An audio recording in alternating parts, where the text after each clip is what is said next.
Assalamualaikum warahmatullahi wabarakatuh. Kembali lagi dengan Miss Nini di sini dan kita akan kembali mempelajari IPA.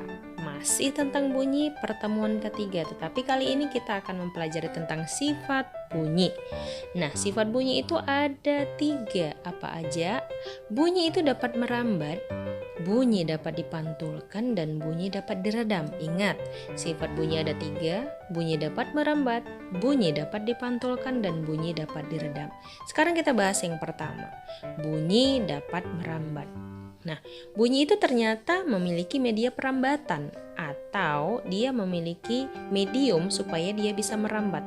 Miss, merambat itu maksudnya apa? Dia bisa berjalan. Karena dia bisa berjalan, makanya kita bisa mendengarkan bunyi. Miss, berjalannya pakai kaki? Enggak. Bunyi tidak berjalan dengan kaki, tetapi dia memerlukan media perambatan atau alat supaya dia bisa berjalan. Dengan apa supaya dia bisa berjalan? Dia akan berjalan atau merambat melalui benda padat, juga melalui benda cair, satu lagi melalui benda gas atau udara. Dari ketiga media perambatan bunyi ini, bunyi itu paling cepat merambat pada benda padat. Ingat, bunyi paling cepat merambat pada benda padat. Kenapa? Nanti akan kita kupas tuntas ya. Nah, bunyi itu tidak dapat merambat di ruang hampa udara. Kenapa? Nanti juga ada pembahasannya. Kita lanjut dulu. Perambatan bunyi pada benda padat. Nah, contohnya kalian bisa lihat pada gambar itu adalah ada 2 orang sedang bermain telepon mainan dengan menggunakan benang. Jadi, benang itulah sebagai media perambatan bunyi. Benang itu kan benda padat. Jadi, si laki-laki yang berbaju biru mengeluarkan suara. Suara tadi kemudian merambat. Suara dia tadi merambat pada benang. Suara yang merambat pada benang tadi akan bergerak atau merambat menuju si laki-laki berbaju merah, sehingga dia bisa mendengar suara laki-laki yang berbaju biru. Nah, selanjutnya contohnya. Jika kita meletakkan telinga di atas meja, lalu salah satu teman kita memukul mejanya. Karena mejanya dipukul, maka si meja tadi akan bergetar. Getaran tadi sampailah ke telinga teman kita yang meletakkan telinganya di atas meja. Terdengarlah suara bunyi meja tadi. Contoh lagi, misalnya ada orang ketok-ketok pintu, tok tok tok tok tok tok. Assalamualaikum, Assalamualaikum. Nah, kenapa bisa terdengar? Karena saat si orang di luar rumah kita mengetuk pintu, pintunya tadi jadi bergetar. Karena pintunya bergetar, maka dia akan mengeluarkan bunyi. Ingat, bunyi itu terjadi karena adanya benda yang bergetar. Karena pintunya bergetar, maka suara getarannya tadi sampailah di telinga kita. Jadi kita tahu, ada orang di luar. Nah, jadi bagaimana sih proses perambatan bunyi pada benda padat? Getaran dari sumber bunyi itu akan menggetarkan molekul zat padat. Kalian bisa lihat ya, molekul zat padat itu sangat rapat sekali, sehingga perpindahan dari molekul-molekulnya atau bulat-bulatnya dari bulat yang satu ke bulat yang lain itu sangat cepat sekali karena dia rapat. Lalu karena molekul-molekul yang kecil-kecil ini bergerak-gerak, timbullah suara. Suara tadi yang dinamakan gelombang bunyi itu akan ditangkap oleh telinga kita. Nah, selanjutnya, bagaimana pada benda cair? Bagaimana perambatan bunyi pada benda cair? Contoh bisa kita lihat. Jika kita mengetuk batu di samping ember, di mana ember tadi sudah berisi penuh oleh air. Lalu akan mengeluarkan bunyi si batu yang ada ketuk-ketuk tadi. Ketika kita mendekatkan telinga kita dengan menggunakan corong pada permukaan air, maka kita akan mendengarkan bunyi air tersebut. Contoh lain, misalnya kita memasukkan 2 batu ke dalam air, lalu 2 batu tadi kita tokok, maka si batu akan mengeluarkan suara. Suara tadi pasti bisa kita dengar. Kenapa? Karena si batu tadi akan menggetarkan molekul air yang ada di dalam ember tadi. Karena molekul airnya bergetar, timbullah suara. Suaranya kita dengar sampai di telinga kita. Nah, jadi prosesnya, proses perambatan bunyi pada benda cair, getaran dari sumber bunyi tadi itu akan menggetarkan molekul zat cair.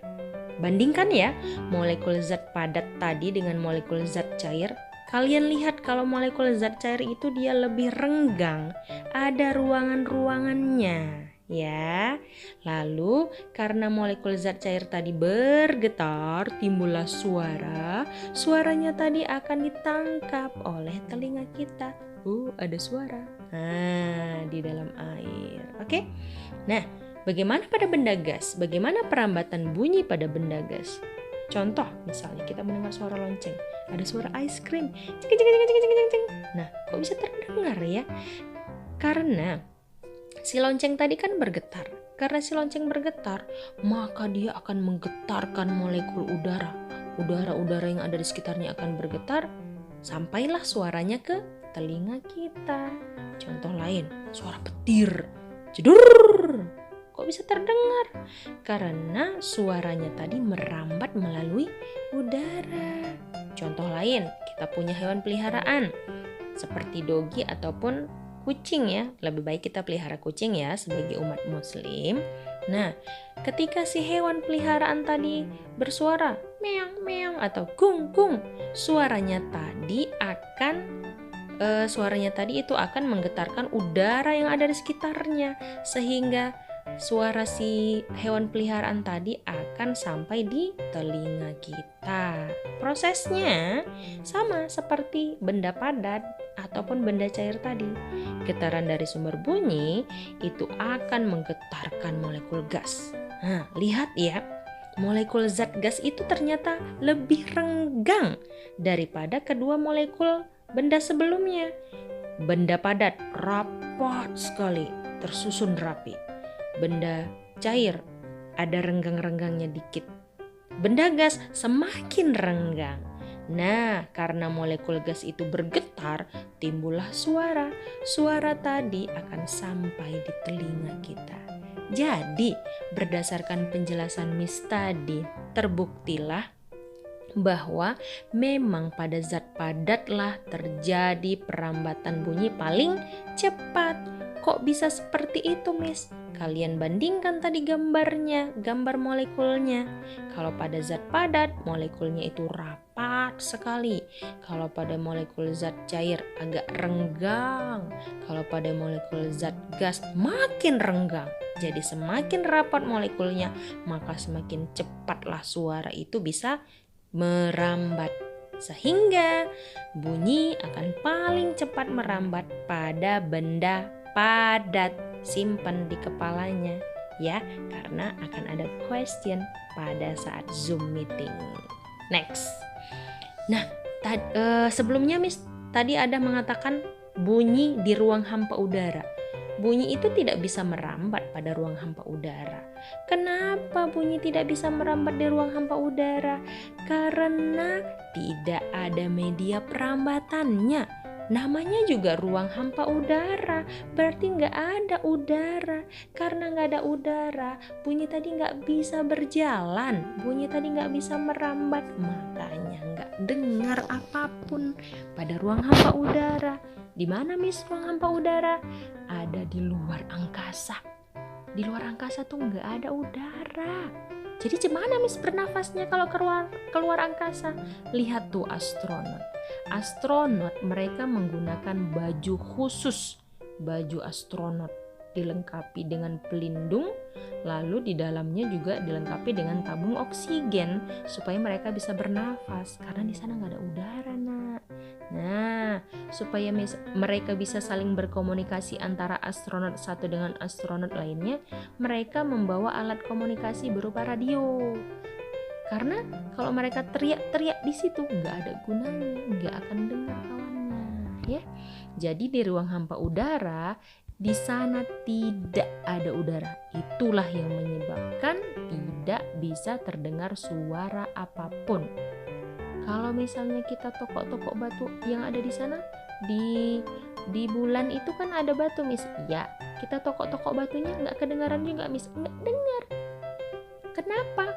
Walaupun si batu tadi sudah bergetar, tapi getarannya itu tidak kena ke udara, tidak bisa merambat di udara, karena udara nggak ada di sana. Oke?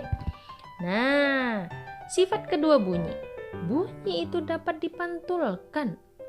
Nah, misalnya kayak kalian bermain bola. Kalau kalian bermain bola, kalian arahkan ke dinding, maka bola tadi akan memantul menuju kalian kembali, ya kan? Begitu juga dengan bunyi. Bunyi itu dapat dipantulkan seperti bola, tapi nggak nampak ya pemantulannya.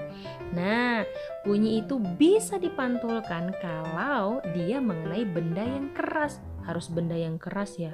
Berarti Miss, kalau pada benda yang lembek, bunyi nggak bisa dipantulkan? Enggak. Bunyi tidak dapat dipantulkan pada benda yang lembut, tetapi malah dia harusnya diserap oleh benda yang lembut tadi. Jadi simpan, bunyi hanya dapat dipantulkan jika mengenai benda yang keras. Misalnya suara kita kena batu, kan keras tuh, kayu, kertas, ataupun dinding. Banyak ya benda-benda keras yang ada di sekeliling kita. Jadi benda-benda tersebut akan memantulkan suara kita. Nah, jenis bunyi pantul. Bunyi pantul itu ada 3 jenis. Pertama, ada bunyi pantul yang memperkuat bunyi asli. Ada yang namanya gaung atau kerdam. Satu lagi ada gema. Simpen ya. Ada 3 jenis bunyi pantul. Pertama, bunyi pantul yang memperkuat bunyi asli. Kedua, gaung atau kerdam. Ketiga, gema. Lalu, bunyi pantul yang memperkuat bunyi asli itu yang mana, Miss? Misalnya, ketika kita belajar di kelas. Nih, ketika kita belajar di kelas, kita dengar suara guru kita. Suara guru kita itu memantul mengenai papan tulis. Terus kena kemana? Kena ke dinding. Terus kena kemana? Kena ke meja kita. Kena kemana lagi? Kena ke pintu. Nah, karena suara ibu guru memantul ke sana kemari, makanya kita bisa mendengarkan suara guru kita dengan jelas ketika berada di dalam kelas, dibanding kalau kita berada di luar kelas. Contoh kayak waktu belajar penjas, pasti suara guru kita agak-agak kurang jelas. Kalau guru kita tidak berbicara dengan kuat ketika berada di luar ruangan, maka kita nggak dengar. Kenapa? Karena di situ nggak dikelilingi oleh dinding-dinding, sehingga suaranya tidak banyak dipantulkan. Berbeda dengan di dalam kelas, ya kan? Nah, bunyi pantul yang memperkuat bunyi asli ini terjadi jika jarak antara sumber bunyi dengan bidang pantulnya dekat. Nah, next selanjutnya ada contoh lain, bunyi pantul yang memperkuat bunyi asli. Suara akan terdengar lebih keras ketika bernyanyi dalam kamar mandi. Nah, siapa tuh suka nyanyi di kamar mandi? Kalau kita nyanyi di kamar mandi kayaknya suaranya cantik ya. Lo lo lo lo lo. Kok bisa lebih cantik ya suaranya ya? Kok bisa lebih terdengar keras ya? Karena kamar mandi kan lebih kecil ruangannya daripada ruangan yang lain, sehingga suara kita itu akan dengan cepat memantul ketika berada di dalam kamar mandi. Contoh lain, suara musik di dalam ruangan tertutup itu akan terdengar lebih keras daripada di lapangan terbuka.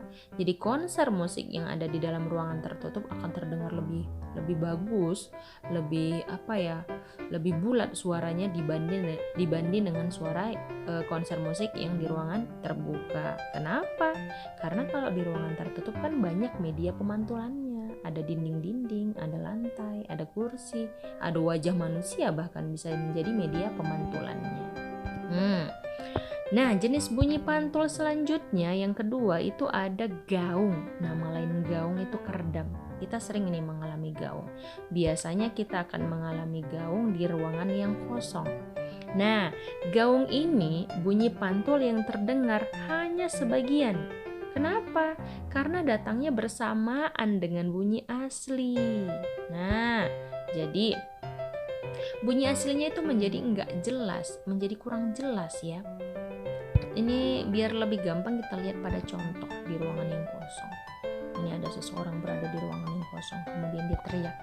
dia mengatakan Indonesia katanya, lalu akan terdengar bunyi pantulnya ini contoh bunyi pantulnya Indonesia juga ya, pasti akan terkatakan seperti itu. Tetapi yang terdengar bukan Indonesia dengan lengkap, yang terdengar itu hanya Indonesia.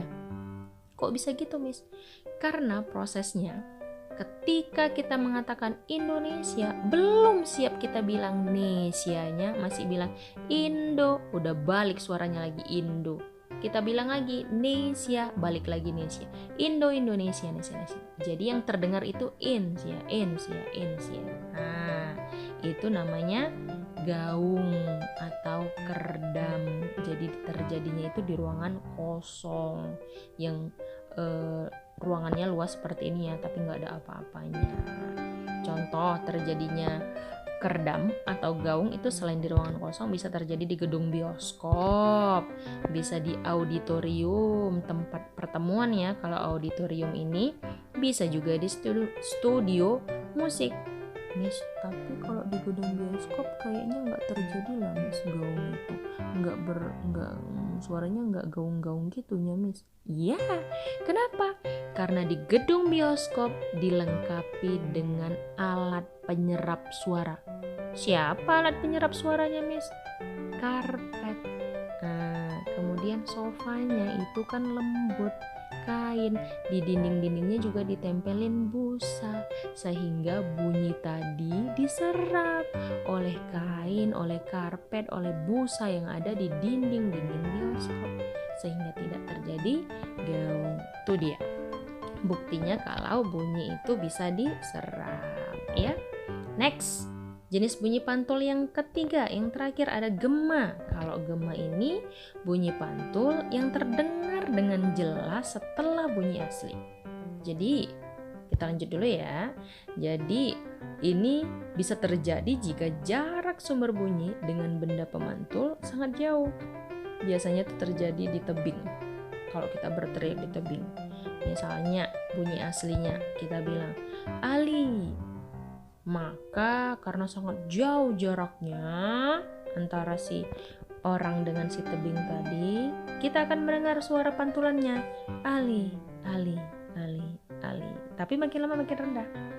Kita teriak lagi, kita gantiin namanya Riko. Bunyi pantulnya akan menjadi Riko, Riko, Riko, Riko. Nah, itu yang namanya gema. Jadi beda ya antara gema dengan gaung tadi. Kalau gaung suaranya jadi nggak jelas, ya kan? Nah, next, sifat bunyi yang terakhir, bunyi dapat diredam. Ini tadi sudah Miss jelaskan sedikit. Ternyata bunyi dapat diredam ya. Dia bisa diredam kalau mengenai benda yang lunak. Ingat ya, benda padat tapi lunak, lembek bendanya. Itulah alat peredam bunyi supaya suaranya nggak bergaung. Jadi apa aja yang termasuk peredam bunyi? Ada kain, tadi udah disebut juga, kapas, karton, gabus, karet. Nah, segala benda yang lunak itu akan menjadi alat peredam bunyi. Nah, jadi itulah penjelasan Miss untuk hari ini. Nah, minggu depan insya Allah kita kan akan Zoom meeting. Jadi minggu depan akan Miss tanya lagi tentang pelajaran ini. Nah, sampai di sini perjumpaan kita kali ini dan assalamualaikum warahmatullahi wabarakatuh.